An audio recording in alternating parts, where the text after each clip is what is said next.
Si Anton de Guzman ay lumaki sa isang masikip na komunidad sa siyudad ng Cebu. Lumaki siya sa isang pamilyang puno ng pagmamahalan, ngunit kapos sa yaman. Ang parehong magulang ni Anton, sina Mang Pepe at Aling Nena ay nagtitinda ng niyog para may kitain ang kanilang pamilya. Araw-araw, makikita silang nagtutulungan sa pagtitinda sa palengke, dala-dala ang mga ngiti sa kabila ng pagod. Malaki ang pamilya ni Anton. 5 silang magkakapatid at pang-apat si Anton sa mga ito.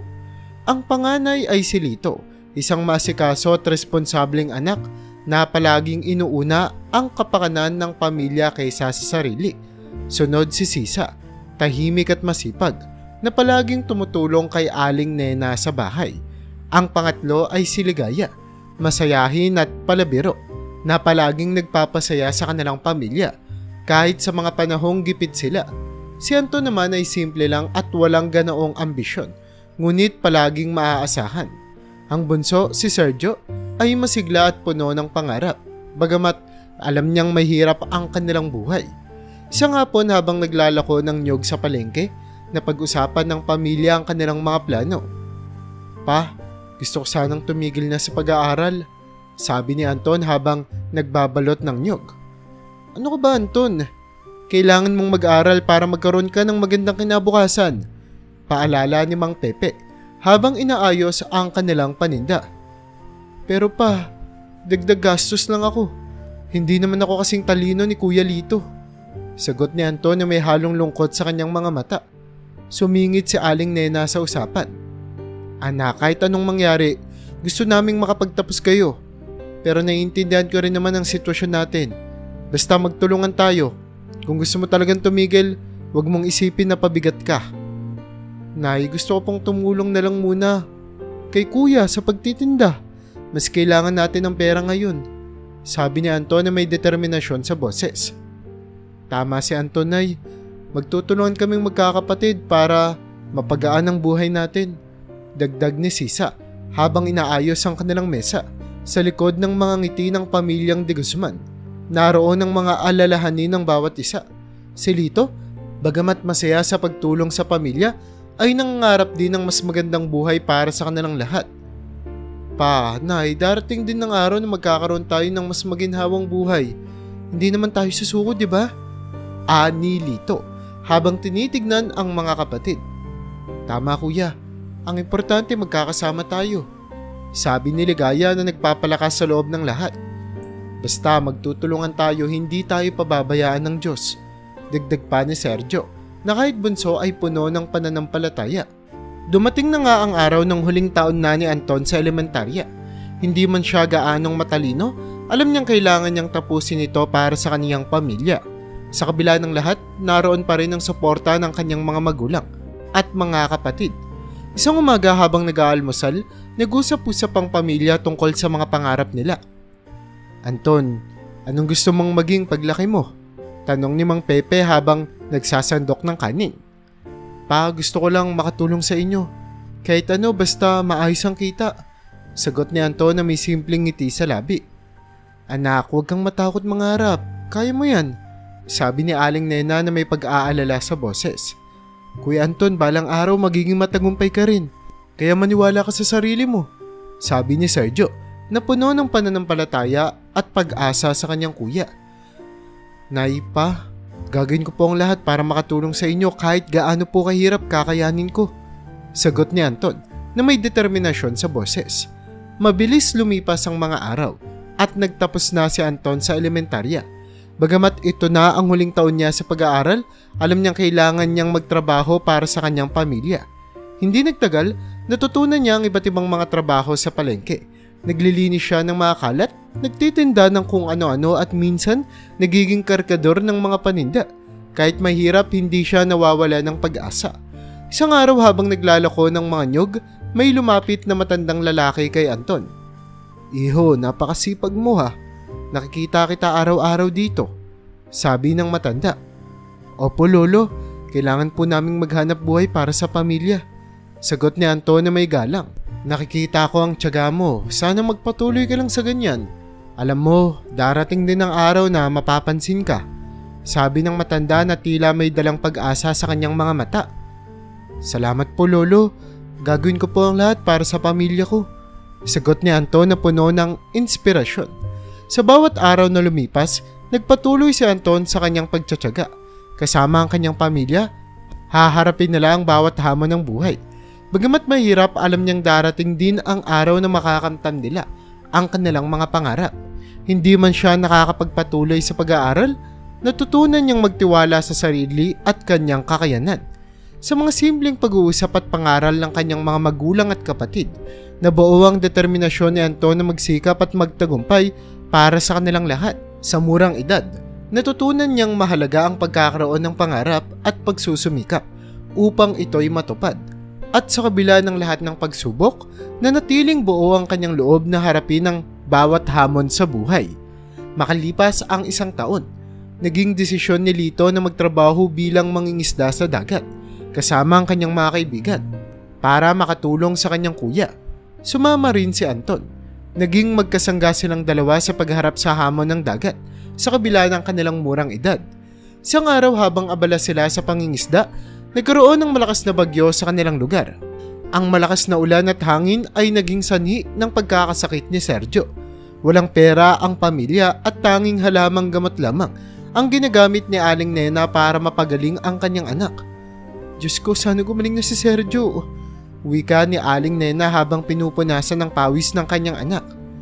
Nay, kailangan natin gumawa ng paraan. Hindi pwedeng ganito lang, sabi ni Lito, puno ng pagkabahala sa kanyang boses. Kailangan nating maghintay ng maayos na panahon para makakuha ng niyog, sabi ni Mang Pepe habang inaayos ang bubong ng kanilang bahay upang hindi ito liparin ng hangin. Lito, Anton, huwag kayong lumabas. Mapanganib ang panahon. Pero dahil sa pag-aalala para sa kanilang pamilya, nagdesisyon si Lito na maghanap ng paraan upang makahanap ng pera. Pa, hindi tayo pwedeng umasa lang. Kailangan nating gumawa ng paraan, sabi ni Lito, puno ng determinasyon. Lito, wag ka nang lumabas. Delikado nga, sigaw ni Mang Pepe. Ngunit bingi si Lito sa kanyang pakiusap. Sumunod si Anton sa kanyang kuya. Nag-aalala rin para sa kanilang pamilya. Sa labas ng kanilang bahay, habang malakas ang ulan, napadpad sila Lito at Anton sa dalampasigan. Kuya, tama na, baka mapahamak tayo, sabi ni Anton, nanginginig sa lamig at takot. Hindi pwedeng wala tayong gawin, Anton. Kailangan nating tulungan sila mama at papa, sagot ni Lito. Nangingilid ang mga luha sa kanyang mga mata. Hindi na napigilan ni Lito ang emosyon at umiyak. Wala akong kwenta, Anton. Hindi ko man lang matulungan si Sergio. Kuya, wag mong sabihin yan. Ginagawa mo ang lahat para sa atin. Hindi ka nag-iisa, sabi ni Anton habang niyayakap ang kanyang kuya. Malalagpasan din natin to. Habang sila'y nag-uusap at nababasa ng ulan, napansin ni Anton ang ilang mga isda na inanod sa pampang. Kuya, tignan mo. May mga isda. Pwede natin kunin yan para may makain tayo. Tama ka, Anton. Pero delikado. Ako na lang ang kukuha. Dito ka lang at mag-ingat ka, sabi ni Lito habang papalapit sa mga isda. Kuya, mag-ingat ka ha, sabi ni Anton, puno ng kaba. Habang pinupulot ni Lito ang mga isda, biglang lumakas ang alon at natangay siya. Kuya! Sigaw na Anton habang tumatakbo papunta sa kanya. Pero nang mapansin niyang sunod-sunod na lumalakas ang mga alon, hindi niya na magawang makalapit. Tumakbo siya pabalik sa kanilang bahay at nagsumbong kay Mang Pepe. Pa, si Kuya Lito, natangay siya ng alon! Sigaw ni Anton. Umiiyak habang sinasabi ang nangyari. Agad na rumisponde si Mang Pepe at tumakbo patungo sa dalampasigan. Lito! Lito! Sigaw niya habang nagmamasid sa dagat. Ngunit hindi na nila nakita si Lito. Diyos ko, sana ligtas siya, bulong ni Mang Pepe, nanginginig sa takot at pag-aalala. Habang nagmamasid sila sa dagat, iniyak ni Anton ang lahat ng nangyari. Pa, sinubukan kong tulungan si Kuya pero masyadong malakas ang mga alon, sabi niya habang humahagulhol. Anak, hindi mo kasalanan. Ginawa mo ang lahat ng makakaya mo, sabi ni Mang Pepe. Yakap-yakap ang kanyang anak. Umasa tayong buhay pa si Lito. Maggagabi na nang umuwi sina Anton at Mang Pepe. Wala pa rin silang balita tungkol kay Lito. Nay, wala pa rin po si Kuya, sabi ni Anton. Umiiyak habang kinikwento ang nangyari sa kanyang ina. Naku, Diyos ko, sana ligtas si Lito, sabi ni Aling Nena habang niyayakap ang kanyang mga anak. Lahat sila ay nananalangin ng gabing iyon, humihiling na sana'y buhay pa si Lito. Sa gitna ng bagyo at pagsubok, nanatiling buo ang loob ng pamilyang De Guzman. Bagamat puno ng pangamba at pag-aalala, hindi sila nawala ng pag-asa. Alam nilang darating ang araw na magkakaroon ng kasagutan ng kanilang mga panalangin. Sa bawat hikbi at luha, nabuo ang pangarap na balang araw malalagpasan din nila ang lahat ng pagsubok na ito. Matapos ang malakas na bagyo, agad na inireport ng pamilyang De Guzman ang pagkawala ni Lito sa mga opisyal ng barangay. Ipinakalat nila ang balita sa mga kababayan nila, umaasang may makakakita o makapagbibigay ng impormasyon tungkol kay Lito. "Lito, nasan ka na anak?" sigaw ni Aling Nena habang umiiyak at yakap-yakap ang mga larawan ni Lito. "Anak, magpakita ka na, pakiusap," dagdag ni Mang Pepe. Pilit na pinapalakas ang loob ng kanyang asawa at mga anak. Lumipas ang mga araw at linggo, ngunit walang balita tungkol kay Lito. Isang gabi, habang nag-uusap ang pamilya sa kanilang maliit na sala, napagdesisyonan nilang tanggapin na baka wala na si Lito. "Mama, Papa, kailangan na yata nating tanggapin. Mahirap man pero wala na tayong magagawa," sabi ni Sisa habang pinupunasan ang kanyang mga luha. "Anak, hindi ko alam kung paano, pero kailangan nating magpatuloy para sa isa't isa," sabi ni Mang Pepe na pilit na nagpipigil ng kanyang luha. Hindi ito matanggap ni Anton. Patuloy siyang nananalangin gabi-gabi, umaasang magbabalik ang kanyang kuya. "Diyos ko, sana po bumalik na si Kuya Lito," bulong ni Anton habang nananalangin sa tabi ng kanyang kama. "Ako ang may kasalanan. Kung hindi ko sana tinuro yung mga isda, hindi sana siya nawala." Isang gabi habang naglalakad si Anton papunta sa dalampasigan, naramdaman niya ang bigat ng pagkawala ng kanyang kuya. Umupo siya sa buhangin at kinausap ang alon. Tila ba kinakausap niya si Lito. "Kuya, patawarin mo ako. Ako ang may kasalanan. Kung hindi ko sana sinabi yung mga isda, nandito ka pa sana ngayon." Sa mga sumunod na araw, nagpatuloy ang buhay ng pamilyang De Guzman. Si Anton na ngayon ang katuwang ni Mang Pepe sa mga mabibigat na gawain. "Anak, pasensya ka na at ikaw na lang ang katuwang ko ngayon," sabi ni Mang Pepe habang nagbabalat ng nyog. "Wala naman pong problema yun, Papa. Kailangan po nating magtulungan," sagot ni Anton habang nagpapasan ng mga nyog. Pinagpapahinga pa rin nila si Sergio na kagagaling lang sa pagkakasakit. "Huwag kang mag-alala, Sergio. Magiging maayos din ang lahat," sabi ni Aling Nena habang pinupunasan ng pawis ng kanyang bunso. "Opo, Nay, magiging maayos din po ako. Sana bumalik na rin po si Kuya Lito," sagot ni Sergio. Pilit nang umiti kahit na puno ng lungkot ang kanyang mga mata. Isang gabi bumalik si Anton sa dalampasigan. Umupo siya sa buhangin at muling kinausap ang alon. "Kuya, miss ka na namin. Sana bumalik ka na," bulong ni Anton habang tumitingin sa malayo. "Kahit anong mangyari, hindi kita makakalimutan." Nagpatuloy ang buhay ngunit nanatiling may puwang sa puso ng bawat isa. Si Aling Nena ay patuloy na nag-aalaga sa kanyang mga anak, habang si Mang Pepe ay patuloy sa pagtatrabaho upang may tawid ang pangangailangan ng pamilya. Si Sisa at Ligaya naman ay nagtutulungan sa bahay upang mapagaan ang mga gawain. Patuloy na kumakapit sa pag-asa ang pamilya nila Anton.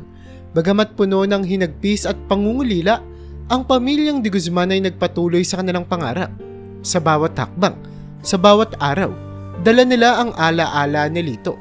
Sa bawat panalangin, umaasa sila na balang araw, magkikita-kita silang muli. Lumipas ang mga taon at hindi na talaga nagpakita pa si Lito sa pamilya nila. Marami nang nagbago sa buhay ng mga De Guzman. Noong 15 anyos na si Anton at ang kanyang ate na si Sisa ay 17, ay ipinakilala ni Sisa ang kanyang nobyo sa kanilang pamilya. Ito si Fernando, isang karpentero sa bayan. Kilala ito ni Mang Pepe at alam niyang higit 8 taon ang tanda ng lalaki kaysa sa kanyang anak. "Mama, Papa, gusto ko pong ipakilala sa inyo si Fernando," sabi ni Sisa habang hawak ang kamay ng kanyang nobyo. "Mahal ko po siya." Napatingin si Mang Pepe kay Fernando at napansin ang malaking agwat ng kanilang edad. "Sisa, bata ka pa. Hindi mo pa alam ang ginagawa mo," sabi ni Mang Pepe, puno ng pag-aalala.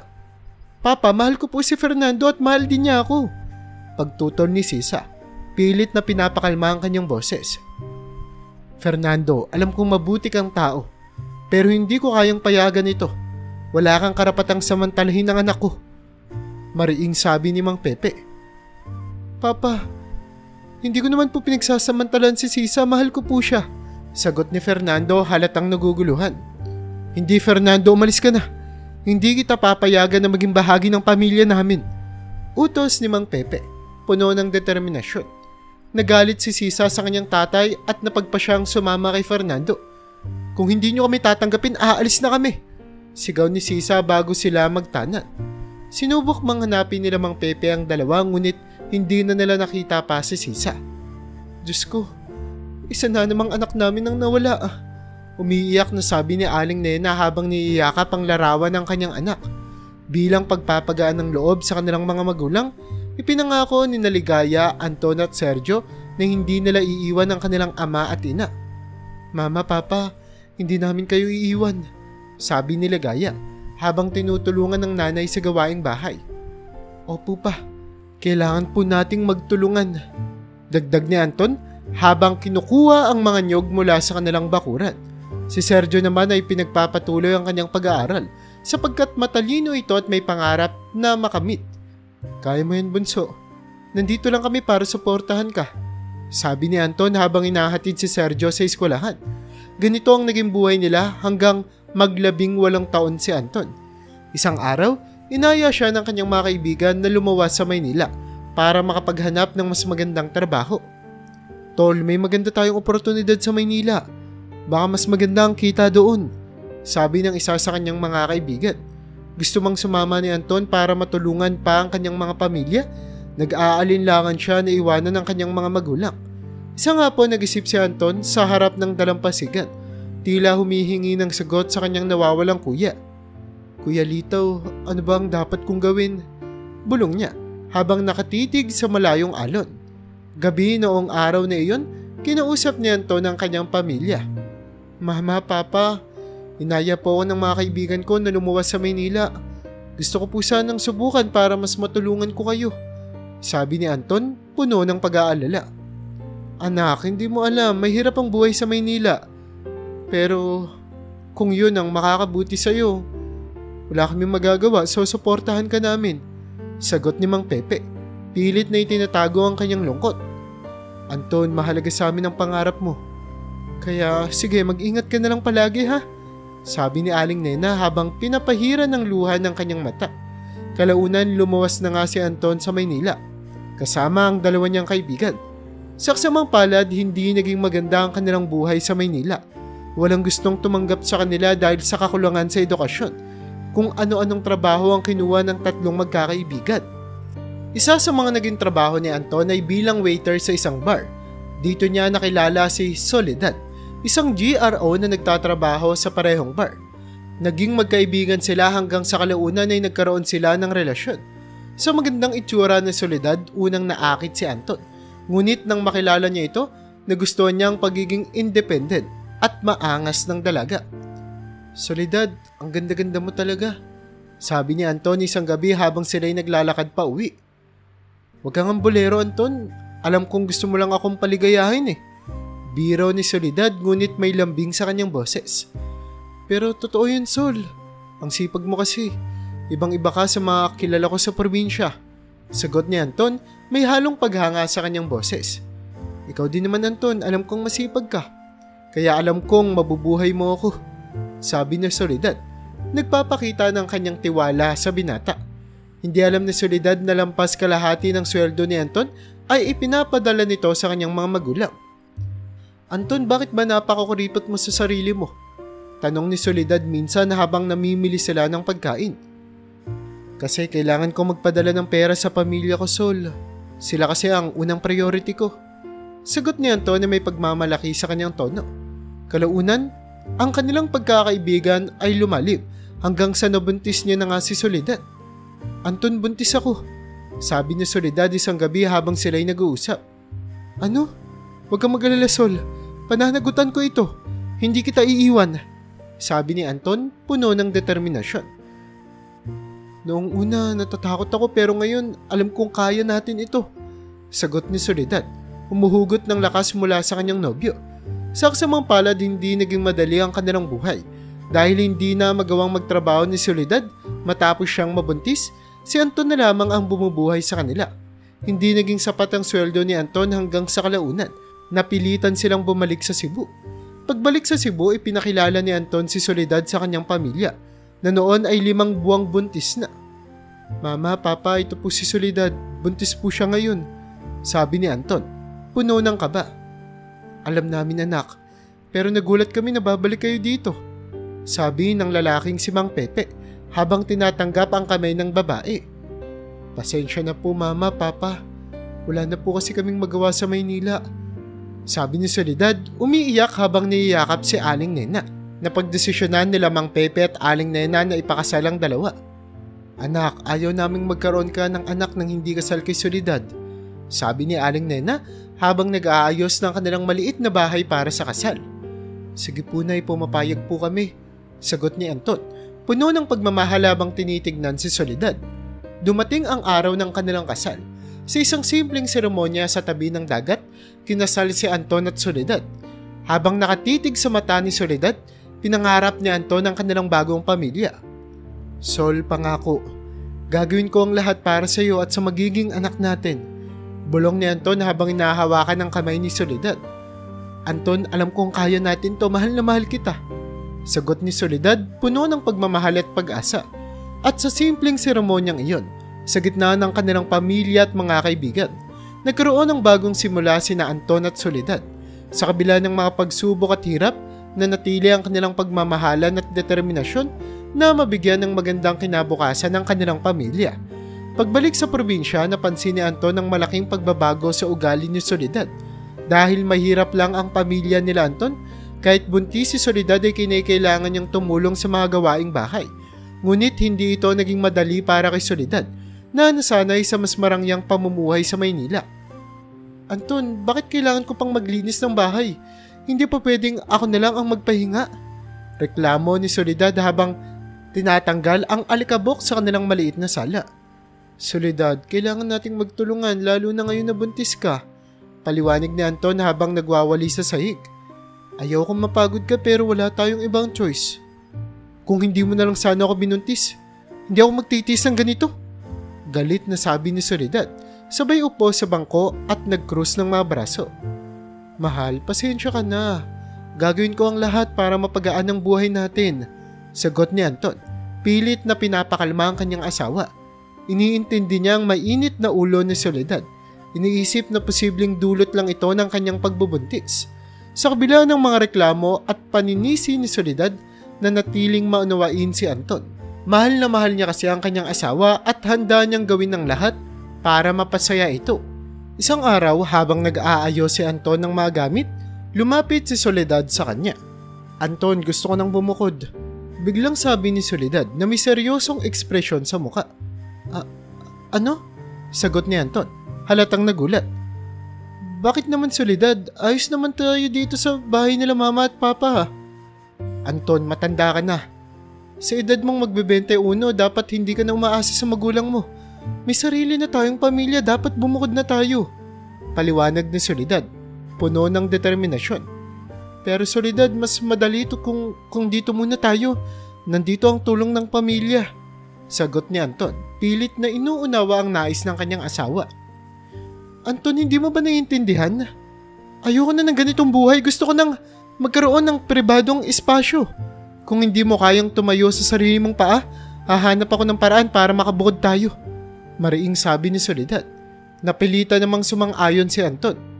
Sige mahal, maghahanap ako ng paraan para makilipat tayo. Gagawin ko ang lahat para sa iyo at sa magiging anak natin, sabi ni Anton. Puno ng pag-aalala pero determinado pa rin na tuparin ang nais ng asawa. Kalaunan nakahanap si Anton ng maliit na bahay na malapit lang din sa kanilang magulang. Mura lang ang renta dito, kung kaya't mabilis na nakalipat sila Anton at Soledad. Masaya si Soledad sa kanilang bagong tirahan at tinanggap ni Anton na sa bagong bahay na ito, bubuuin nila ang kanilang mga pangarap. Paglipat nila, napansin ni Anton na mas naging masaya na si Soledad. Anton, salamat at nakahanap ka ng bahay. Ito talaga ang gusto ko, sabi ni Soledad habang inaayos ang kanilang bagong bahay. Walang anuman mahal, ang importante masaya ka, Sagot ni Anton habang niyakap si Soledad. Gagawin ko ang lahat para sa iyo at sa ating pamilya. Anton, pangako magiging maayos din ang lahat. Sabi ni Soledad habang inahaplos ang tiyan na naglalaman ng kanilang magiging anak. Sa bagong tahanan, ipinagpatuloy ni Anton ang kanyang pagsusumikap. Nagtatrabaho siya ng mas mabuti upang mapunan ang pangangailangan ng kanilang pamilya. Sa kabila ng mga pagsubok at hirap, nanatiling matatag si Anton. Ginawa niya ang lahat para sa kanyang asawa at sa kanilang magiging anak. Dumating ang araw ng panganganak ni Soledad. Katulong ni Anton ang kanyang ina at ang komodrona sa kanilang bayan. Buong magdamag na nagbabantay si Anton sa tabi ng kanyang asawa, hindi mapakali sa kaba at pananabik. Soledad, nandito lang ako, hawak ka lang ha, sabi ni Anton habang pinipiga ang kamay ng kanyang asawa. Anton, ang sakit, hindi ko na kaya. Umiiyak na sabi ni Soledad habang umiiri. Konting tiis na lang anak, sabi ni Aling Nena habang inaalo si Soledad. Malapit na, makikita mo na ang anak mo. Nagsilang si Soledad ng isang malusog na sanggol na lalaki. Nang makita ni Anton ang kanyang anak, napuno siya ng saya at pagmamahal. Sol, malusog na malusog ang anak natin, sabi ni Anton habang karga ang sanggol. Oo nga Anton, napakagwapong bata ng anak natin, sagot ni Soledad. Pagod ngunit may ngiti sa labi. Pinangalanan ni Anton ang sanggol na Lito, kagaya ng kanyang kuya. Soledad, gusto kong pangalanan siya na Lito, bilang pag-alala sa kuya ko, sabi ni Anton, puno ng emosyon. Ano, Lito? Masyadong makaluma ang pangalan na yan, Anton. Gusto kong ng mas modernong pangalan para sa anak natin. Pagtutol ni Soledad, halatang nababahala. Pero mahalaga sa akin ang pangalang ito. Para na rin lagi nating kasama ang kuya ko, sagot ni Anton, puno ng pangungumbinsi. Nagtagal ang pagtatalo ngunit naging mapilit si Anton. Sa huli, pumayag si Soledad na pangalanan ng kanilang anak na Lito. Bagamat nagtampo siya. Sige na nga Anton, pero hindi ibig sabihin na gusto ko ang pangalan na yan, sabi ni Soledad, may halong inis sa boses. Sa kasamang palad, hindi naging maayos na nanay si Soledad sa kanilang anak. Madalas ay iniiwanan niya si Lito para makipagchismisan o makipag-inuman. Isang gabi, pagod na pagod si Anton mula sa trabaho. Nadatnan niyang umiiyak si Lito habang wala si Soledad. Soledad, nasan ka na naman? Umiiyak na naman si Lito oh. Bulong ni Anton sa sarili habang ikinakalong ang anak at inaalo ito. Pag-uwi ni Soledad, naamoy ni Anton ang alak sa kanyang asawa. Soledad, saan ka na naman galing? Di mo ba alam na kailangan ka ni Lito? Tanong ni Anton, halatang pagod at nababahala. Anton, nag-chill lang ako kasama ang mga kaibigan ko. Wala kang karapatan na pagalitan ako, sagot ni Soledad, mataas ang boses. Hindi na nga kumontra pa si Anton. Iniintindi na lamang ang asawa. Alam niyang kapapanganak pa lamang ng kanyang anak at inaasahan niyang baka dahil doon mainit ang ulo ni Soledad. Isang araw habang nag-uusap ang mag-asawa, tinanong ni Soledad si Anton kung kailan sila babalik sa Maynila.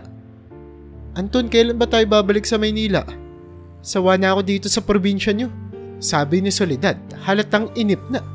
Soledad, mas mabuti na nandito tayo sa probinsya. Nandito ang pamilya ko, matutulungan nila tayo sa pag-aalaga kay Lito. Paliwanag ni Anton, pilit na pinapakalma ang asawa. Hindi ako masaya dito, Anton. Hindi ako nababagay sa buhay probinsya, sagot ni Soledad, galit na galit.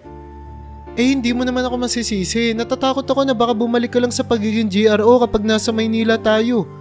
Hindi ko naman makakaya na makita yun. Gusto ko ng maayos na buhay para sa atin, sagot ni Anton. Pilit na pinapaintindi ang kanyang punto. Hindi mo naiintindihan, Anton. Hindi nga ako masaya dito. Hindi ko na kayang tiisin to, pagtatalo ni Soledad. Simula nang umuwi tayo, hindi mo man lang nagawang makipagsalamuha sa mga magulang ko.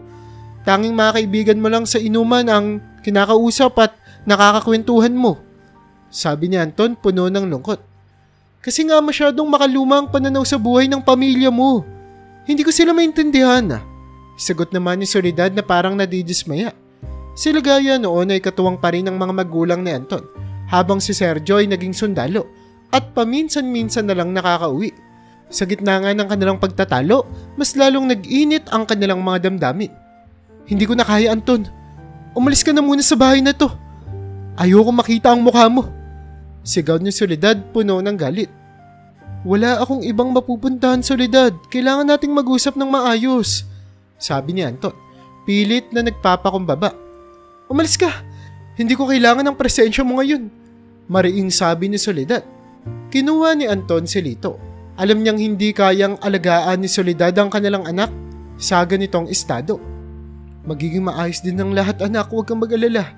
Bulong ni Anton kay Lito habang karga-karga ang bata. Pumunta sila Anton sa bahay ng kanyang mga magulang. Nanay, tatay, pansamantalang dito muna kami ni Lito. May konting problema lang kami ni Soledad. Sabi ni Anton, halatang malungkot. Anak, ano man ang nangyari, nandito kami para sa'yo. Sabi ni Mang Pepe habang niyayakap si Anton at si Lito. Huwag kang mag-alala anak, lahat ng problema ay malalagpasin natin. Dagdag ni Aling Nena. Inaalo ang kanyang anak at apo. Habang pinapatulog ni Anton si Lito, iniisip niya ang mga nangyari. Hindi niya alam kung paano nila maaayos ang kanilang relasyon. Ngunit alam niyang kailangan niyang maging matatag para sa kanilang anak. Lito anak, pangako. Gagawin ko ang lahat para maging maayos ang buhay natin. Bulong ni Lito, puno ng determinasyon. Habang naglalakad si Anton papunta sa dalampasigan kinagabihan para makapag-isip-isip at magpalamig ng ulo, ay iniisip niya ang kanyang mga desisyon at ang kanilang kinabukasan. Kuya Lito, gabayan mo ko. Hindi ko alam ang gagawin ko. Bulong niya sa hangin. Umaasa ng sagot mula sa kanyang nawawalang kapatid. Bagamat puno ng pagsubok, nanatili ang pagmamahal at determinasyon ni Anton para sa kanyang pamilya. Alam niyang sa bawat hakbang, sa bawat araw, kailangan niyang maging matatag para sa kanyang anak at sa kanilang kinabukasan. Sa kabila ng mga sigalot at problema, umaasa si Anton na darating din ang araw na magiging maayos ang lahat. Habang nag-iisip-isip si Anton sa dalampasigan, napansin niyang maraming basura na lumulutang-lutang sa dagat. Mga plastik, bote at iba pang mga kalat na tila binabaliwala ng mga tao. Napabuntong hinanga siya at nagpatuloy sa paglalakad. Iniisip kung paano niya matutulungan ang kanyang pamilya at ang kanilang komunidad. Pag-uwi ni Anton, tinanong niya ang kanyang mga magulang tungkol sa mga basura sa dagat. Nay, bakit parang dumadami yung mga basura sa dagat? Hindi ba dati malinis naman dito? Tanong ni Anton habang kumakain sila ng hapunan. Sumagot ang tatay niya. Anak, kasi maraming turista ang pumupunta rito. Madalas iniiwan nila ang kanilang mga basura sa tubig at sa dalampasigan. Paliwanag ni Mang Pepe. Ang mga business owner nagtayo na rin ng mga kubo malapit sa dagat para mas tumaas ang kita nila. Kaya mas dumami ang bumibisitang turista at mas dumami rin ang mga naiipon na basura. Ang dami na ngang kubo sa paligid anak. Hindi na katulad ng dati ang itsura ng dalampasigan. Dagdag ni Aling Nena, puno ng pag-aalala sa kanyang boses. Mama, Papa, nag-hire ba ang mga resort na yan ng mga trabador para maglinis ng dagat? Tanong ni Anton, na nag-iisip ng solusyon. Oo anak, nag-hire sila pero bihira lang ang gusto dahil mahirap ang trabaho at maliit lang ang bayad. Sagot ni Mang Pepe. Plano ko po sanang mag-apply para maglinis ng dagat. Di bali ng maliit ang sweldo. Gusto kong panatalihing malinis ang karagatan. Bilang respeto na rin sa kuya kong si Lito na natangay noon ng alon. Sabi ni Anton, puno ng determinasyon. Kinabukasan, pinakausapan ni Anton ang kanyang nanay na alagaan muna si Lito. Nay, pakialagaan niyo po muna si Lito ha. Mag-a-apply po muna ako ng trabaho sa resort. Sabi ni Anton habang hinahanda ang mga gamit. O sige anak, kami na ang bahala kay Lito. Mag-iingat ka. Sagot ni Aling Nena, may halong ngiti sa labi. Pumunta si Anton sa resort at agad na natanggap bilang tagalinis ng dagat. Maraming salamat po sa pagtanggap sa akin, sabi ni Anton sa manager ng resort. Walang anuman Anton, kailangan talaga namin ng masisipag na tao dito, sagot ng manager. Sabay abot ng uniforme kay Anton. Sa araw na iyon, naglinis si Anton ng dagat. Tinipon niya ang mga plastik, bote at iba pang mga kalat mula sa tubig. Ngunit habang ginagawa ito, napansin niyang patuloy pa rin ang pagtatapon ng mga turista sa dagat. Bakit kaya hindi nila maiwasang magtapon ng basura? Tanong ni Anton sa sarili, puno ng pagkadismaya. Matapos ang trabaho, pagod at puno ng pawis na umuwi si Anton. Kinuha niya si Lito mula sa kanyang mga magulang at balak na dalhin ito sa bahay nila ni Soledad. Nay, tay, salamat po sa pag-aalaga kay Lito. Uuwi na po kami, sabi ni Anton habang inaayos ang mga gamit ng anak. Okay, mag-iingat kayo anak. Kung may kailangan kayo, nandito lang kami. Paalala ni Mang Pepe sabay yakap kay Lito. Pag-uwi sa kanilang bahay, nadatnan ni Anton na lasing muli si Soledad. Soledad, bakit ka na naman lasing? Dagdag gastos lang yung ginagawa mo eh. Tanong ni Anton na puno ng pang-aalala. Wala kang pakialam Anton. Kailangan ko ito para makalimot. Sagot ni Soledad, halatang lasing na lasing. Tahimik na inalagaan ni Anton ang kanyang asawa. Hinila ito sa kama at inayos. Mahal, sana maintindihan mo na kailangan nating magtulungan. Hindi naman tayong pwedeng ganito na lang palagi. Bulong ni Anton habang tinatakpan ng kumot si Soledad. Habang magkatabi silang natutulog, iniisip ni Anton kung paano niya mapapabuti ang kanilang buhay at kung paano niya mapapanatiling malinis ang karagatan. Paano na kaya ang buhay namin? Paano ko pa matutulungan ng mga tao sa paligid? Bulong niya sa sarili.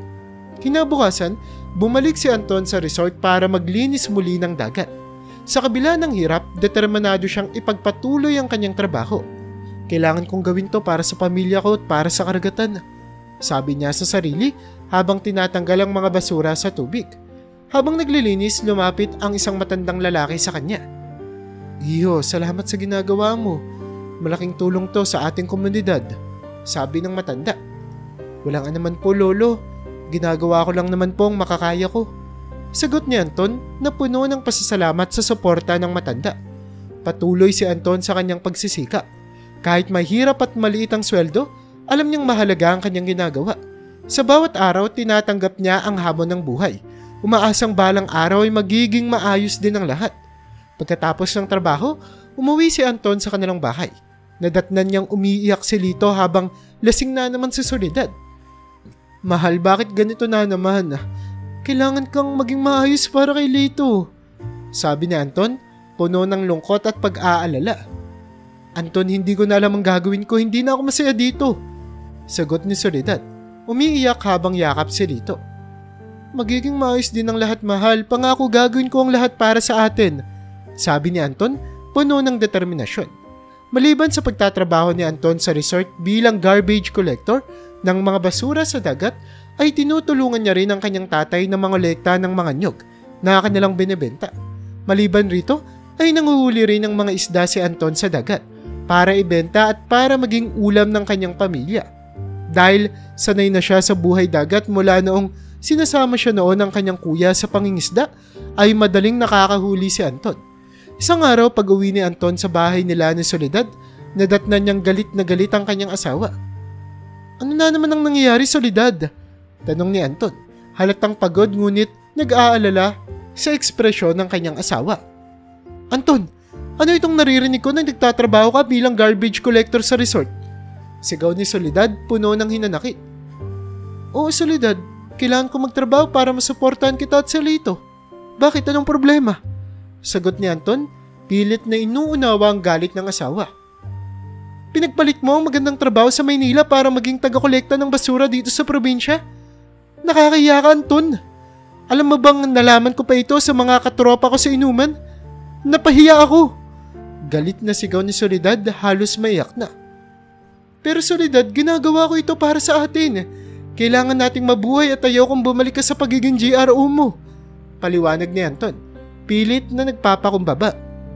Hindi ko na kayang taisin to, Anton. Ayoko na ng ganitong buhay, sabi ni Soledad. Sabay kuha ng kanyang mga gamit at mabilis na nag-impake.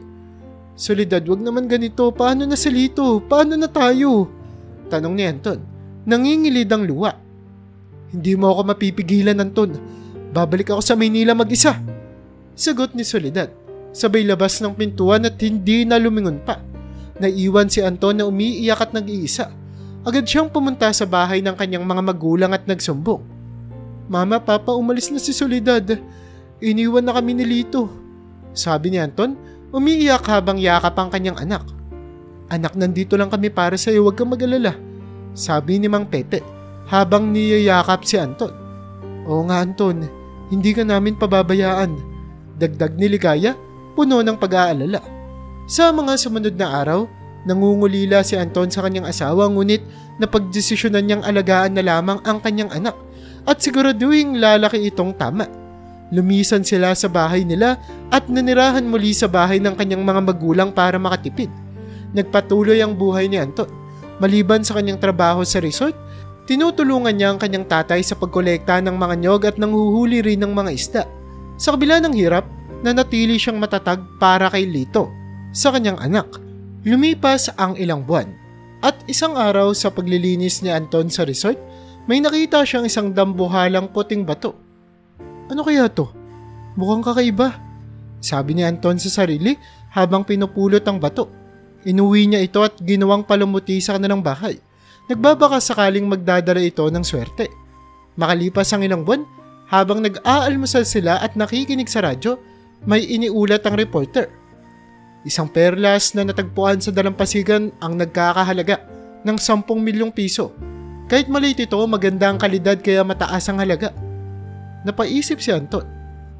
Mama, Papa, naalala niyo ba yung puting bato na inuwi ko? Pwedeng perlas yun sabi ni Anton, puno ng pananabik. Anak, kung totoo man yan, malaking tulong yan sa atin, sabi ni Aling Nena, umaasang may magandang mangyayari. Agad na tumawag si Anton sa isang appraiser sa kanilang bayan. Pwede niyo po bang tignan itong bato na nakuha ko sa dagat? Tanong ni Anton sa appraiser. Matapos inspeksyonin, idineklara nga nitong perlas ang natagpuan ni Anton. Ito isang totoong perlas, sir. At sa laki nito, malaki ang magiging halaga nito, sabi ng appraiser. Halatang nagulat. Hindi nagtagal, nabalita ang natuklasang perlas ni Anton at agad itong binili sa halagang 112 milyong piso. Instant milyonaryo si Anton. Natutunan niya sa mga naging customer niya noon sa bar na ang pera ay mahalagang i-invest para lumaki. Napagdesisyonan ni Anton na gumastos muna ng 10 milyon para magtayo ng kanyang negosyo. Ang una niyang kumpanya ay naglalayon para maglinis ng kalikasan. Kailangan nating panatilihing malinis ang ating lugar, sabi ni Anton sa kanyang mga tauhan. Makipag-coordinate tayo sa gobyerno para matulungan tayo. Nakipag-coordinate siya sa gobyerno at binayaran siya ng mga ito para i-hire ang service ng kumpanya na siya namang kokolektahin ng mga basura sa kanilang lugar, mapadagat man o mga kalsada. Sa tulong ng mga tauhan na hinar ni Anton, naging matagumpay sila. Sa sobrang successful ng kumpanya, hinar din siya ng mga karatig na bayan sa probinsya. Anton, maraming salamat at natulungan mo kaming panatilihing malinis ang ating lugar, sabi ng isang opisyal sa kanya. Walang anuman po, gusto ko lang pong makatulong, sagot ni Anton, puno ng pagpapakumbaba. Ang sumunod na kumpanya ni Anton ay para sa kanyang mga magulang.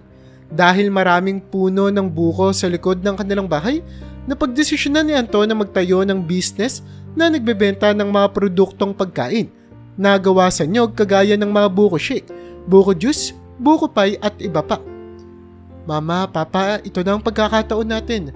Magtayo tayo ng negosyo para mapakinabangan natin ang mga nyog, sabi ni Anton, puno ng pag-asa. Sige anak, matagal na naming pangarap ito, sabi ni Mang Pepe, halatang natutuwa.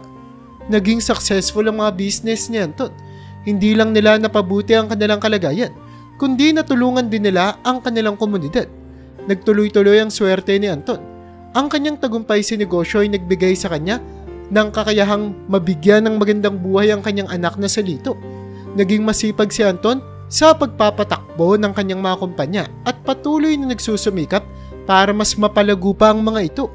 Lumaki rin si Lito na nagawa ni Anton itong paaralin sa pinakamagandang paaralan sa kanilang lugar. Kampante si Anton na sa nakolekta niyang pera ay magagawang makapag-aral ng anak niya at makamtan nito ang anumang pangarapin nito sa buhay. Papa, balang araw po gusto ko pong maging doktor, sabi ng anak niyang si Lito habang sila'y nag-uusap sa hapagkainan. Aba syempre kaya mo yan anak. Gagawin ko ang lahat para matupad ang pangarap mo, sagot ni Anton, puno ng pagmamahal at suporta. Ngunit sa kabila ng kanilang yaman, may isang bagay na hindi mabigay ni Anton sa kanyang anak, ang pagkakaroon ng buong pamilya. Gustong makita ni Lito ang kanyang nanay na hindi magawa ni Anton. Papa, kailan po ba natin makikita si Mama?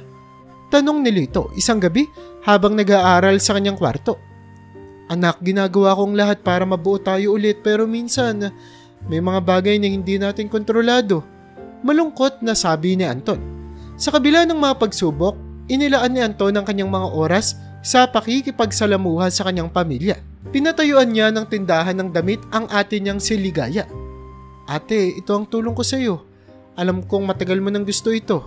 Sabi ni Anton habang pinapakita ang bagong tayong tindahan. Anton, maraming salamat. Hindi ko akalaing matutupad ang pangarap kong ito.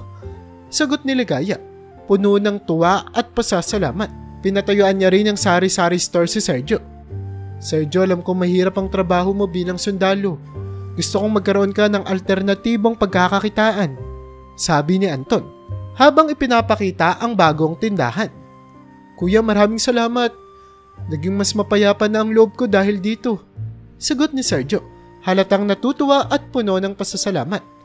Takot kasi si Anton na may mangyaring masama kay Sergio sa pagtatrabaho nito bilang isang sundalo. Ayaw ni Anton na mawalan pa ng mga mahal nila sa buhay. Sa paglipas ng panahon, lumago pa ang mga negosyo ni Anton. Marami siyang naging kumpanya at kalaunan ay umabot na ang bilang nito sa 10. Unti-unti niyang pinalaki ang mga ito sa tulong ng kanyang pamilya at mga kaibigan. Papa, ang galing mo, ang dami mo ng kumpanya ngayon. Sabi ni Lito, halatang humahanga sa kanyang tatay. Anak, lahat ng ito ay para sa iyo at sa ating pamilya. Gusto kong ipamana sa iyo ang mga ito balang araw. Sagot ni Anton, puno ng pagmamalaki at pagmamahal. Papa, balang araw, gusto ko rin pong maging katulad mo. Gusto kong makatulong sa mga tao at maging matagumpay. Sabi ni Lito, puno ng inspirasyon. Kaya mo yan anak, syempre, basta magsikap ka at maniwala sa sarili mo. Sagot ni Anton, halatang natutuwa sa ambisyon ng kanyang anak. Isang araw makalipas ang 5 taon mula noong umalis si Soledad, ay laking gulat ni Anton nang may kumatok sa pinto ng kanilang bahay. Pagbukas niya ng pinto, bumungad si Soledad. May bakas ng mga luha sa kanyang mga mata. Anton, bumalik ako. Sabi ni Soledad na parang walang nangyari. Nandito na ako, namiss ko kayo. Dagdag pa niya habang niyayakap si Anton at mabilis na pumasok sa loob ng bahay. Hindi niya pinansin ang pagkagulat sa mukha ni Anton at komportableng umupo sa sofa. Tila ba nagbalik na ang dati niyang buhay. Nang makita ni Lito si Soledad, agad itong lumapit kay Anton. Papa, sino po siya? Tanong ng bata na noon ay 6 na taong gulang na. Baka sa mukha nito ang pagkalito. Ako ang nanay mo, Lito. Sabi ni Soledad, nakangiti. Gumanda na ang buhay natin anak, magiging masaya na tayo ulit. Halatang bumalik lang si Soledad dahil sa pagyaman ni Anton. Pinakyat ni Anton si Lito sa kanyang kwarto. Lito, makit ka muna sa taas, mag-uusap lang kami ng mama mo. Sabi ni Anton, pilit na pinapakalma ang anak. Nang makaalis si Lito, hinarap ni Anton si Soledad. Bakit ka bumalik, Soledad? Ano na naman ang plano mo? Tanong ni Anton, halatang nagpipigil ng galit. Anton, namiss ko kayo. Namiss ko ang pamilya natin. Sagot ni Soledad na parang walang kasalanan. Namiss mo kami o namiss mo lang ang yaman ko? Sagot ni Anton, puno ng hinanakit. Alam kong bumalik ka lang dahil sa successful na kami. Nag-init ang kanilang pagtatalo. Hindi mo ba naiintindihan, Anton? Mag-asawa pa rin tayo, may karapatan akong bumalik. Sabi ni Soledad na parang nagmamatapang pa. Ikaw, di mo ba naaalala? Lumayas ka noon dahil sa wala kang pakialam sa amin at ngayon gusto mong bumalik dahil maginhawa na ang buhay namin? Galit na sabi ni Anton. Anong gusto mo, maghiwalay na tayo? Kung gusto mong mapaghiwalay, gusto ko ng kalahati ng pera mo at mapupunta sa akin si Lito. Pagbabanta ni Soledad, halatang ginagamit si Lito para makuha ang kanyang gusto. Gusto mo ikaw na naman ang masunod, Soledad? Hindi na ako magiging sunod-sunuran sa'yo. Galit na sagot ni Anton. Tahimik na ang buhay namin ngayon, umalis ka na. Ayokong umalis, Anton. Mag-asawa pa rin tayo, may karapatan ako. Sabi ni Soledad, nagpipilit pa. Walang kwenta ang kasal natin kung wala kang pakialam sa amin. Sagot ni Anton, puno ng determinasyon. Umalis ka na, Soledad. Hindi ka na namin kailangan. Sa huli, napilitan ng umalis si Soledad. Umakyat si Anton sa kwarto ni Lito at tinanong ang anak. Lito, gusto mo pa bang makilala ang mama mo? Ayoko na po, Papa. Kampante na po ako sa'yo. Sagot ni Lito, halatang kontento na sa piling ng tatay niya. Kalaunan, ipinatawag sa barangay si Anton. Ipinatawag siya ni Soledad na gustong makipagbalikan sa kanya. Anton, gusto ko sanang magkaayos na tayo. Sabi ni Soledad, halatang desperado na. Gusto ko nang makipag-anal sa'yo, Soledad. Hindi na kita kayang patawarin. Sagot ni Anton, puno ng determinasyon. Kung makikipaghiwalay ka, gusto ko nga ng kalahati ng ari-arian mo at mapunta sa akin si Lito. Sabi ni Soledad, halatang ginagamit pa rin ng anak para makuha ang kanyang gusto. Alam kong hindi mo talagang gustong makuha si Lito. Gusto mo lang ng sustento. Sagot ni Anton, halatang alam na ang plano ng asawa. Hindi mo ako matatakot, Anton. Sabi ni Soledad, ngunit halatang kinakabahan. Kung hindi ka papayag sa annulment, sasampahan kita ng kaso. Child abandonment dahil iniwan mo si Lito. At mula sa pinagawa kong investigasyon para sa'yo, nalaman ko na may iniwan kang isa pang anak sa Maynila. Sapat na yon para makasuhan ka ng adultery. Banta ni Anton na halatang galit na galit. Sa huli, napilitan si Soledad na pumayag sa annulment. Kitang-kita ang pagsisisi nito. Anton, patawarin mo ko. Bigyan mo pa ako ng isang pagkakataon. Umiiyak na sabi ni Soledad na nagmamakaawa. Hindi na, Soledad. Hindi na kita mapapatawad. Sabi ni Anton, puno ng determinasyon. Pagka-uwi ng bahay, nakita ni Anton na naglalaro si Lito. Napangiti siya. Alam niyang ang anak niya ang pinakamahalaga sa kanya. Higit pa sa pera na pinapahalagahan ni Soledad.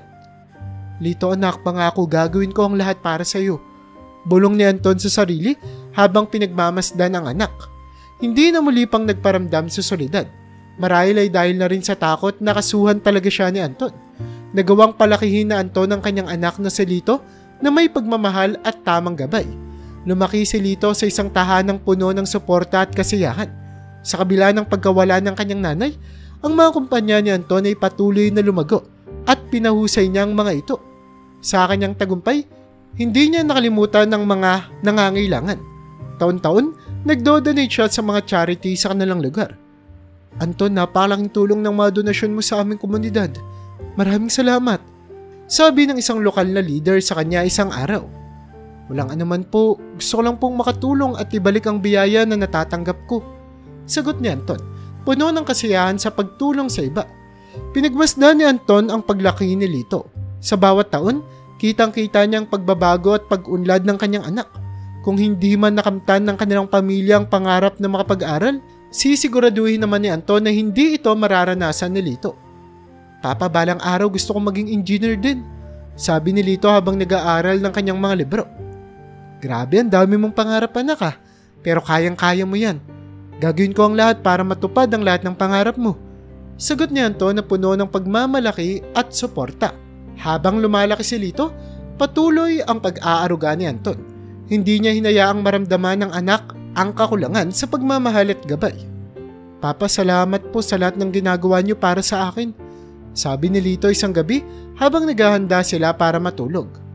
Anak, ikaw ang inspirasyon ko. Ako nga ang dapat magpasalamat sa iyo at gagawin ko ang lahat para sa iyo. Sagot ni Anton, yakap-yakap ang kanyang anak. Dumating ang araw ng kanilang kasiyahan sa dalampasigan. Kasama ni Anton ang kanyang anak, mga magulang at 2 kapatid. Ang hangin ay sariwa, ang dagat ay kalmado at buong pamilya ay masaya. Anton, napakaganda ng araw na ito. Salamat sa lahat ng inyong ginawa para sa ating pamilya, sabi ni Mang Pepe habang nakatingin sa anak. Walang anuman yun pa. Ang importante, masaya tayong lahat, sagot ni Anton, puno ng kasiyahan. Habang naglalaro si Lito kasama ang kanyang mga tsuhin at tiyahin, nakamasid si Anton sa dalampasigan. Nagpapasalamat sa buhay na kanyang naranasan. Napakalayo na ng narating natin, bulong ni Anton sa sarili, puno ng pasasalamat sa Diyos Ama at sa kanyang mga nagawa. Kuya, ang saya-saya ng mga bata, sabi ni Ligaya habang pinagmamasdan ng mga naglalaro. Oo nga ate, napakagandang makita na masaya sila, sagot ni Anton, puno ng kasiyahan. Habang naglalakad-lakad si Anton sa dalampasigan, naalala niya ang mga pinagdaanan nila ng kanyang pamilya, mula sa pagkawala ni Lito, sa pagtatrabaho sa Maynila, hanggang sa pagbabalik na Soledad at ang kanyang tagumpay sa negosyo. Lahat ng ito ay nagbigay sa kanya ng lakas at inspirasyon upang magpatuloy. Sa kanilang pagdiriwang, lumapit si Lito sa kanyang tatay. Papa, salamat po sa lahat. Ang saya ko po ngayon, sabi ni Lito, yakap ang kanyang tatay. Anak, ikaw ang dahilan kung bakit patuloy ako nagsusumikap. Ikaw ang inspirasyon ko, sagot ni Anton, puno ng pagmamahal. Habang nakaupo sila sa buhanginan, nagkwentuhan sila ng kanyang mga magulang at kapatid. Tandaan nyo, kahit ano pa ang pagsubok na dumaan sa ating buhay, lagi tayong magtulungan at magkapit-bisig, sabi ni Aling Nena, puno ng pagmamahal sa kanyang pamilya. Tama ka na, walang imposible basta't magkakasama tayo, sagot ni Anton, yakap ang kanyang anak. Habang pinagmamasdan ni Anton ang paglubog ng araw sa dalampasigan, napuno siya ng pasasalamat at kasiyahan. Alam niyang sa bawat pagsubok at hirap na kanilang naranasan, naging mas matatag siya at ang kanyang pamilya. Ang kanyang kwento ay patunay na ang tunay na tagumpay ay hindi nasusukat sa yaman, kundi sa pagmamahal at dedikasyon sa pamilya. Sa pagtatabos ng kanilang kasiyahan, nagpasalamat si Anton sa lahat ng mga taong naging bahagi ng kanyang buhay. Maraming salamat sa inyong lahat. Hindi ko mararating ito kung wala kayo, sabi ni Anton puno ng kasiyahan. Salamat din Anton, ikaw ang nagbigay ng inspirasyon sa amin, sagot ni Mang Pepe, puno ng pagmamalaki sa kanyang anak. Sa kanilang pagbabalik sa kanilang tahanan, yakap-yakap ni Anton si Lito. Alam niyang ang tunay na kayamanan ay hindi nasusukat sa pera, kundi sa pagmamahal at kasiyahan ng kanyang pamilya. Anak, pangako, lagi kitang poprotektahan at mamahalin, bulong ni Anton kay Lito. Papa, mahal na mahal din po kita, sagot ni Anton, puno ng kasiyahan. At sa kanilang tahanan natapos ang kwento ni Anton, puno ng pag-asa at pagmamahal. Sa bawat pagsubok at tagumpay, natutunan ni Anton na ang pinakamahalaga sa lahat ay ang pamilya. Ang kanyang kwento ay nagsilbing inspirasyon sa lahat. Nasa kabila ng hirap at pagsubok, ang pagmamahal at pagtutulungan ay magdadala sa kanila sa tagumpay at kasiyahan.